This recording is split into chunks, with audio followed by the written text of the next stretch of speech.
And this is a resounding victory for the absolute divorce bill.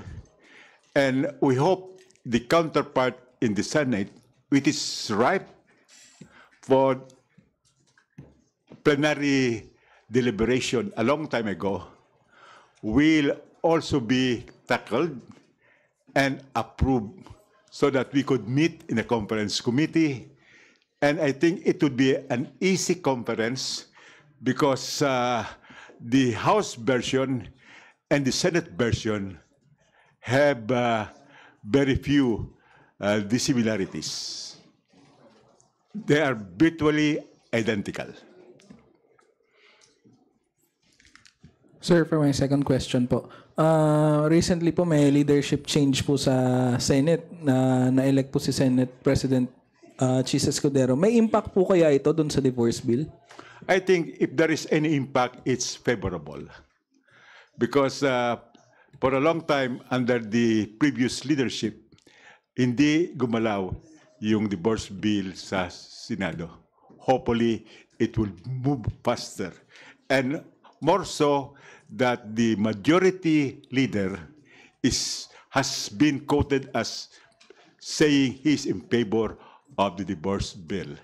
Unlike his predecessor, who was against the bill, together with the bill on the prevention of adolescent pregnancy.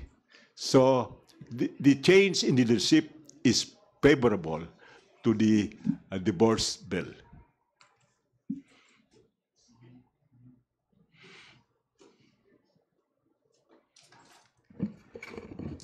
Good evening po, akong Edsel. Of course, narinig ko po yung mga manifestation, yung mga reaction, yung mga explanation ng mga boto sa against divorce bill. So, what is your take on these mga explanations sa mga bumoto ng no? I know it's their right to explain their own vote, pero of course, yung mga explanation nila ranging from yung takot nila they're using the biblical quotes to yung takot nila na masira daw yung foundation ng family. What's your take on it po, Kong Edson? Well, as I've said, I fully respect the views of those who oppose the measure. But let us look at the basis of their objections. One, religious belief. But we are a secular state, and we have a constitution which does not prohibit Congress from enacting a divorce law. Number two, fear of bishops and pastors. We do not legislate because, or we do not vote against a measure because of fear. We should legislate based on courage and empirical issues. Number three, ang sabi nila, they are just following the preference of their constituents. Hindi ba tayo as leaders, we should lead and tell our constituents what is correct and what is not. That is the test of leadership. Sabi ng iba, they are afraid of reprisals in the polls. Di ba? Well, sa palagay ko naman, sa experience namin ni Majority Leader Janet, there is no Catholic vote in this country. Di ba? Yung mga nag-advocate ng reproductive health, halos bumalik sa house.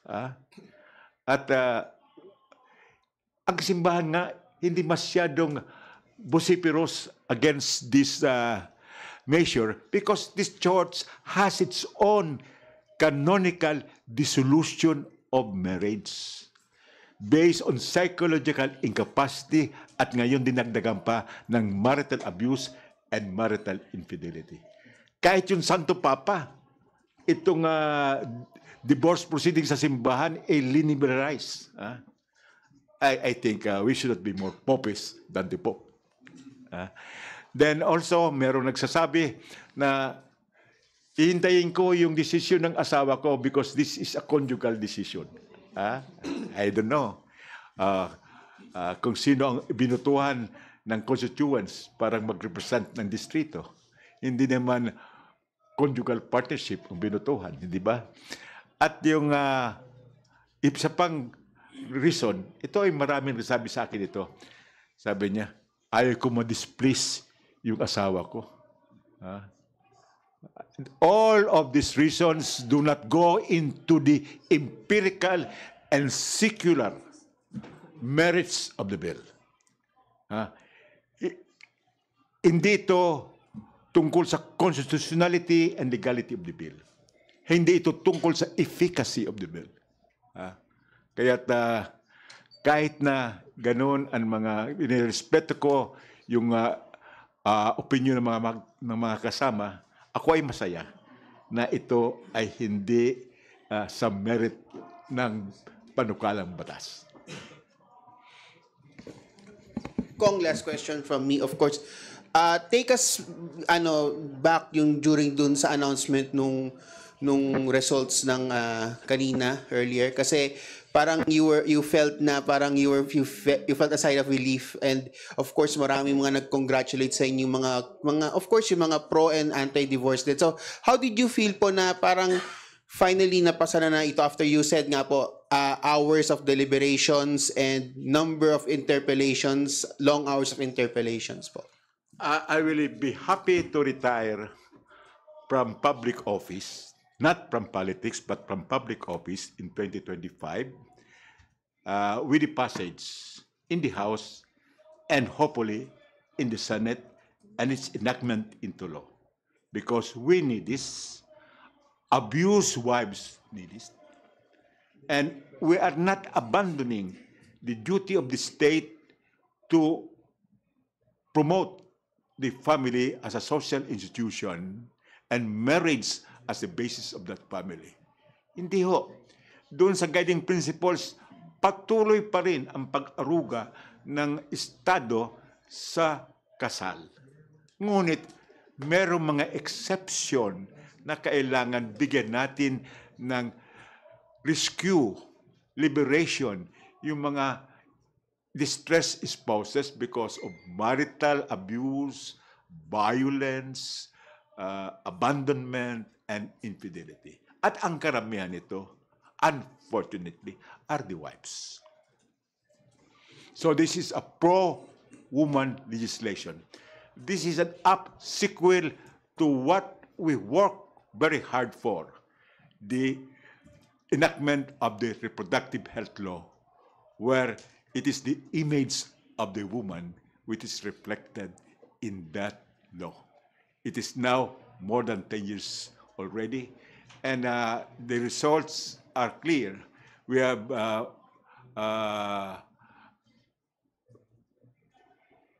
eliminated, to a certain extent,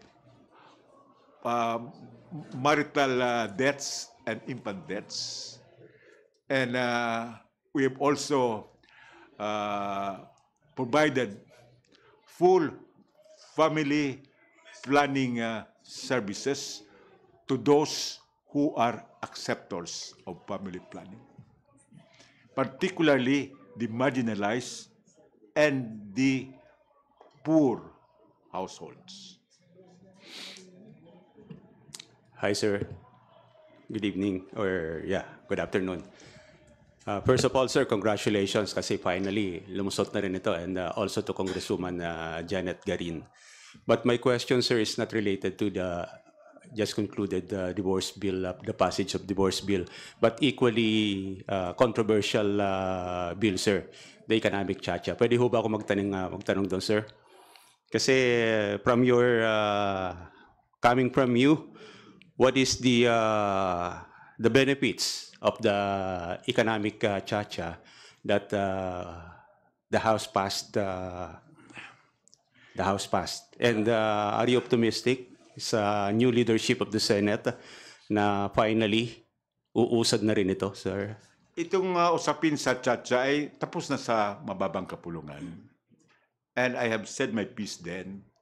And it's always possible that a change in leadership will also enhance the chances of charter change. But let us wait and see.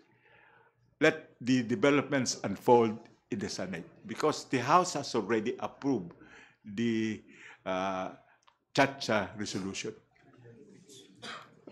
What about you, ma'am, Congresswoman Janet, ma'am? Well, on the part of the proposed economic chacha, narinig nyo naman, I was very supportive of it. At yun nga, kung ipagdudugtong-dugtong mo lahat, ang benepisyo nun ay para sa bawat pamilyang Pilipino. No? Especially with all the challenges. Alam naman natin, Manong Edsel has been in government for a very long time. Ang dami nating gustong gawin, pero tila nakakahon ang ating konstitusyon. Kaya hindi makagalaw. No? Siguro if I may go back to a veteran legislator, Congressman Edsel Lagman can actually see the good intention of the economic chacha. Kasi di ba Manong Edsel, pag nakakahon masyado at walang flexibility, it becomes very difficult for the government to respond, especially if the need arises. Well, nasabi ko na yung kailangan kong sabihin tungkol dito at kami maghihintay ng developments. At wag na muna ninyo kong ikahon dito sa usapin na to. But I will be reciprocating the leadership for allowing a conscience vote on the absolute divorce bill. At ako ay nagpapasalamat din sa majority leader namin na tinupad niya yung sa kanyang commitment na bago tayo mag-adjourn, sinidi, ngayon hapon, ngayong gabi, ay babasahin on second and third reading yung absolute divorce bill. Nagpapasalamat din ako sa mga maraming co-authors kapares ni Janet na tumulong dito sa ating advokasya. At doon sa mga karami-raming mga women advocates na talagang rallied behind us for the passage of this measure at araw-araw na doon sa gallery minamasdan ang development ng absolute divorce bill. At sa akin staff at sa chairman ng Committee on Population and Family Relations, yung staff namin doon ay lahat sila pinapasalamatan ko. Good afternoon. Sir, last na lang, sir. Again, balik ko lang, sir. Pasensya na, sir, do sa Chacha. What is your personal take on this issue, sir? Would it be voting jointly or voting separately? Well, that issue is not resolved in the Constitution. The Constitution is ambiguous. It is possible that that issue of joint or separate voting will go to the Supreme Court for a final decision. But I would like to mention that iba yung trabaho ng Kongreso. Sapagkat yung sa Kongreso, kami ay nagli-legislate ng batas. Iba rin yung trabaho ng Constituent Assembly na magpo-propose ng amendments to the Constitution. Kaya doon natin makikita yung pagkaiba, whether it is joint or separate. Palagay ko, hindi ito matatapos ang debating ito among us, among senators and congressmen. Baka umabot sa Korte Suprema. Thank you, sir. Sir, sa Kong, bakit niyo po nasabi na paborable sa divorce bill yung bagong Senate leadership? May kinalaman ba to dun sa mga naging marriage ng ilang mga senador or yung mga positions nila? Wala akong alam tungkol dyan sa private lives of our senators. I would like that, I believe that this will be discussed, debated, and decided by the Senate on its merits. Walang personal agenda. Kapares din dito sa mababang kapulungan. Walang personal agenda yung bumoto for or yung bumoto against the bill.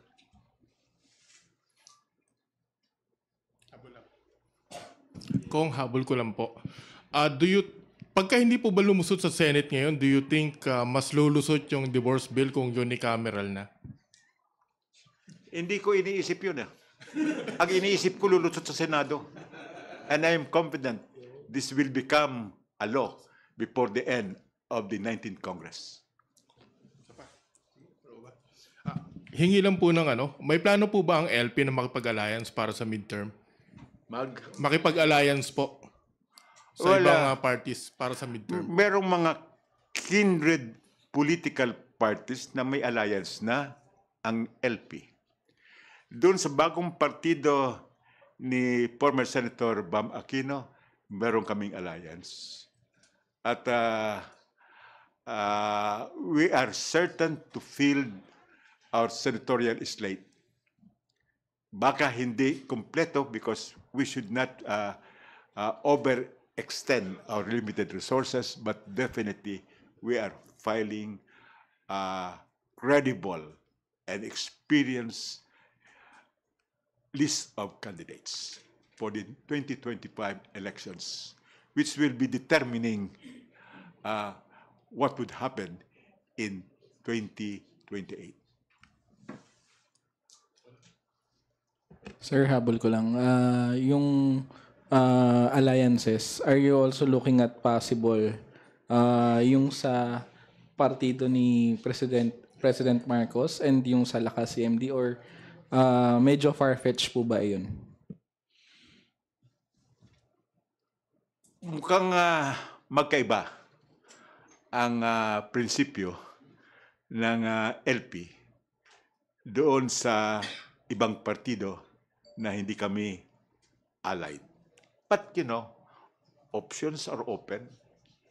But definitely, we will have to contend with our basic tenets and principles as a political party. Last question na lang po from my end. Before po si Senator Raul Roco, the late Senator Raul Roco was conferred as an honorary woman because of her pro-woman achievements and bills. Kong, are you ready po ba na matawag din po na honorary woman because of your previous of your laws na pinasa, like yung RH bill and itong ang absolute divorce bill, if mapasa ito sa Senado? Well, hindi ko decision yan. Decision yan ng mga real women. And itong tinatawag natin na mga advocates for gender equality and equity. Sa kanilang decision yan, hindi sa akin.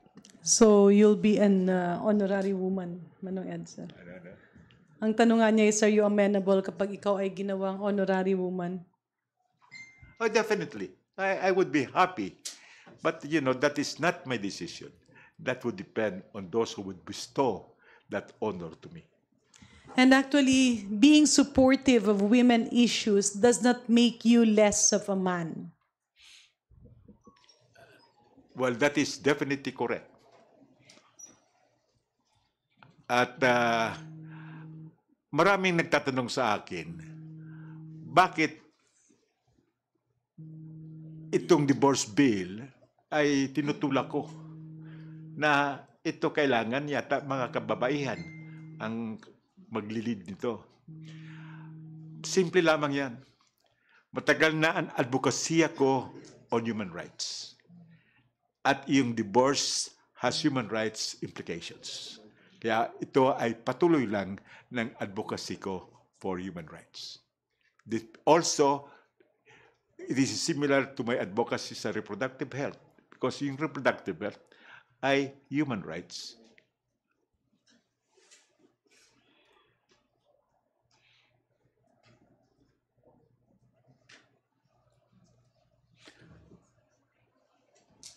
Bago tayo matapos, uulitin ko ang pagpasalamat ko sa leadership of the House under Speaker Martin Romualdez na binigyan ng daan itong aming panukala at pinahintulutan yung mga kasama na mag-conscience vote.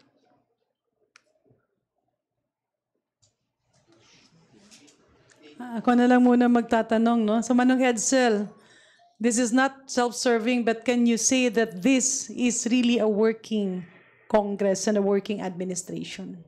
Well, as far as the House is concerned, that is no question. It is working. And as reported by the Speaker, we have 100% accomplishment with respect to the priority measures of the present administration. Habol ko lang po ulit sa Chacha, sorry po. Kung sakali po bang ipasa ng Senate yung Chacha tapos matapos sa BICAM, will you be supportive po of Chacha? Depende kung ano ang linalaman ng mga provision. Yung economic provisions lang po. Depende rin kung anong mga economic provisions na doon. Ito ba sa edukasyon? Sa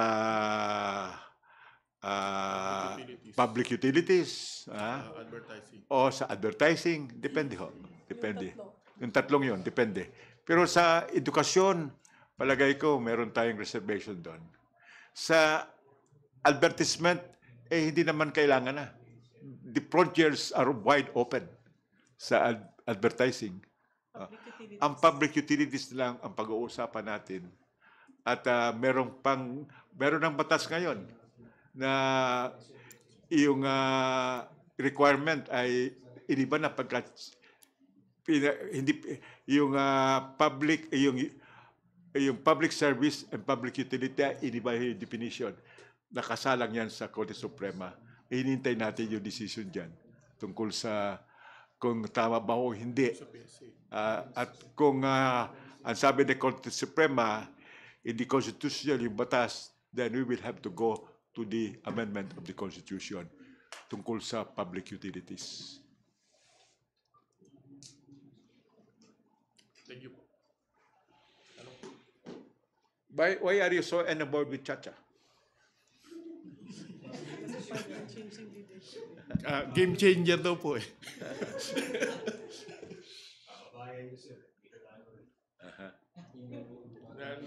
Nagalaw kasi yung Senate, sir. Hindi, kailangan tanongin yung bagong Senate President tungkol sa posisyon niyo on Chacha para malaman natin. Pag mag-okay sila. Well, it takes two to tango. Depende, pero depende yan sa taong bayan because dadaan pa sa plebisito yan. Yeah. Hindi pa naman pinal yung desisyon ng Kongreso. Meron pang plebisito. So the final decision, sir, talaga is taong bayan through plebiscite. Taong bayan. Pero paminsan-minsan, yung desisyon ng taong bayan, desisyon politiko eh. Why say so, sir? That's the reality.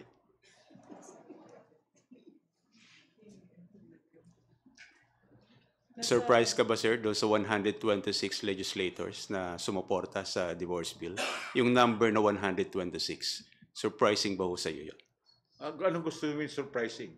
I was expecting na mananalo itong aming panukala. Even by one vote, masaya na ako, basta manalo.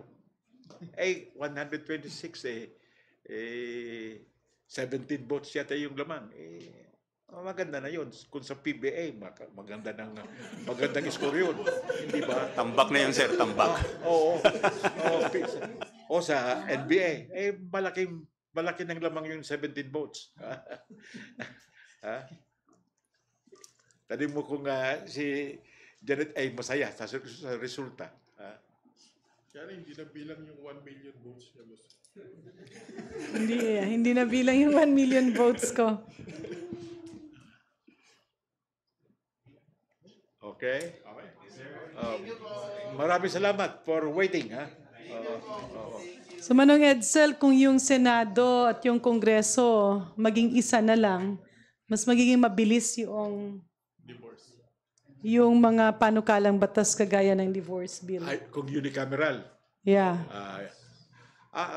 Matagal na akong mayroong statement tungkol sa unicameral. Ano ba yung statement? Gusto ko unicameral para mabilis ang legislation. At parang ma-pinpoint ang responsibility. Ang responsibility doon sa unicameral. Ngayon nagpapasa ng responsibility yung House o yung Senado. At tumatagal yung legislation. But that will have to entail a constitutional amendment. Because that is an institutional change.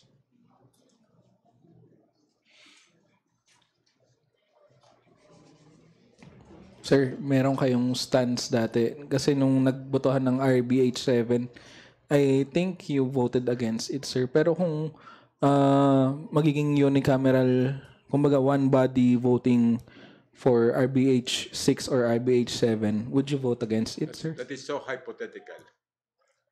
I beg to decline to answer. Thank you, sir.